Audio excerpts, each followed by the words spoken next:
I want you to picture a moment you've replayed in your head more times than you'd like to admit.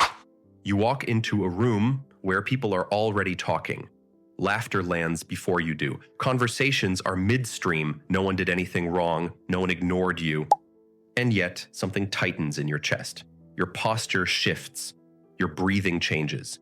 Your awareness collapses inward. Suddenly, you're managing yourself instead of being yourself. I know exactly how that feels. In my years of consulting, I've sat across from people who look confident on paper, but unravel in moments like this. They tell me, I don't know what to say, or I feel like I'm being evaluated, or I'm afraid I'll do something wrong. Here's the truth most people never hear. Social anxiety is not a communication problem. It's a status problem happening inside your nervous system, and it's not your fault. You weren't born anxious. You learned it, slowly, quietly, through subtle social punishments, misread signals, and moments where your body decided it was safer to disappear than to risk exposure. What I want to show you today is how to dismantle social anxiety without saying a word, not by forcing confidence, not by rehearsing lines, but by changing the signal your body is broadcasting before you ever open your mouth. This is the blueprint I use with clients who don't want to cope anymore. They want out. Let's start with the science, because this isn't about personality, it's about physiology. One of the most relevant studies I rely on comes from the University of Wisconsin-Madison, led by Dr. Richard Davidson in the early 2000s. His research on the amygdala showed that socially anxious individuals have heightened threat detection even in neutral environments. Their brains misclassify ambiguity as danger, not rejection. Danger, that means your anxiety isn't reacting to people, it's reacting to uncertainty. Another study from Harvard Medical School in 2014 examined posture, breathing, and perceived social confidence. The researchers found that changes in body position alone significantly altered cortisol and testosterone levels. In simple terms, how you hold yourself directly changes how safe or threatened your brain feels. This is critical, so let me slow it down. Your mind follows your body far more than your body follows your mind. Now let me layer in two psychological theories I use constantly. The first is the spotlight effect, documented by psychologists Thomas Gilovich and Kenneth Savitsky. People wildly overestimate how much others notice them.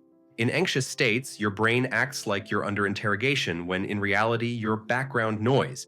The second is self-monitoring theory. High self-monitors constantly track how they're being perceived. Low self-monitors track the environment. Social anxiety spikes when attention turns inward. Confidence emerges when attention moves outward. That's the switch we're going to flip.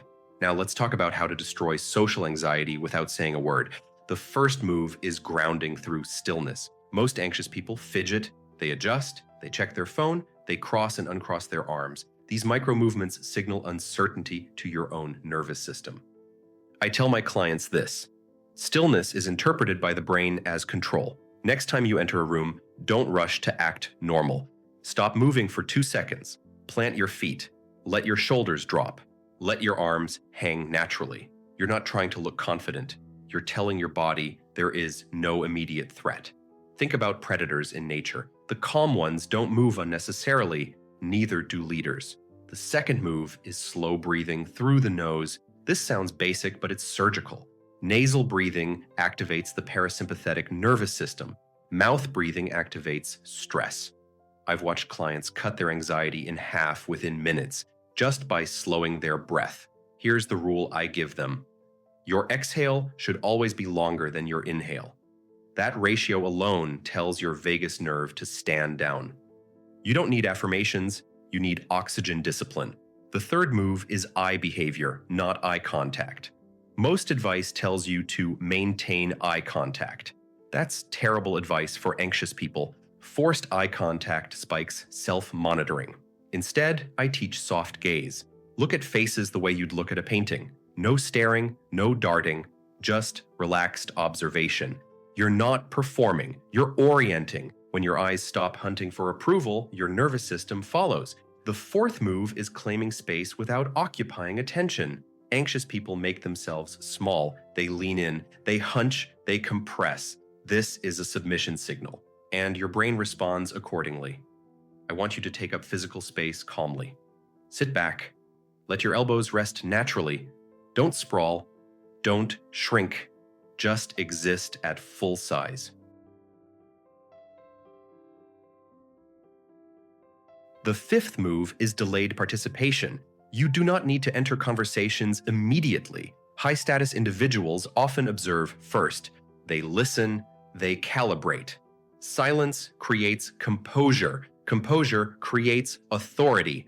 In my sessions, I tell people, if you speak last, you don't have to speak loud. Now, let me explain why this works at a deeper level. Social anxiety is a loop. Body tension creates threat perception. Threat perception creates self-monitoring. Self-monitoring creates awkward behavior. Awkward behavior reinforces fear. We're breaking the loop at the body level. And this isn't just theory, it's everywhere culturally if you know where to look. In Thinking, Fast and Slow, Daniel Kahneman explains how System 1 reacts emotionally before System 2 can rationalize. Social anxiety lives in System 1. You don't talk your way out of it. You regulate your way out of it. A deeper philosophical echo comes from Stoic thought, particularly Epictetus. He argued that we are disturbed not by events, but by our judgments of them. But what most people miss is that judgments are embodied. The Stoics practiced physical discipline for a reason. And if you want a modern pop culture anchor, look at characters who command rooms without dialogue. Think of Don Draper walking into an office. He doesn't announce himself, he settles. The room adjusts to him. That's not charisma, that's nervous system regulation. I've worked with clients who thought they needed better stories, better jokes, better personalities. What they needed was a body that felt safe enough to be present. Let me close this carefully. Social anxiety isn't a flaw, it's a miscalibrated alarm system. And alarms don't respond to logic, they respond to safety cues. You don't overcome social anxiety by becoming louder or smoother or more impressive. You overcome it by becoming still enough that your body remembers you're not in danger. So here's the thought I want to leave you with. What if confidence isn't something you project, but something others feel when you stop trying to manage how you're seen? Sit with that.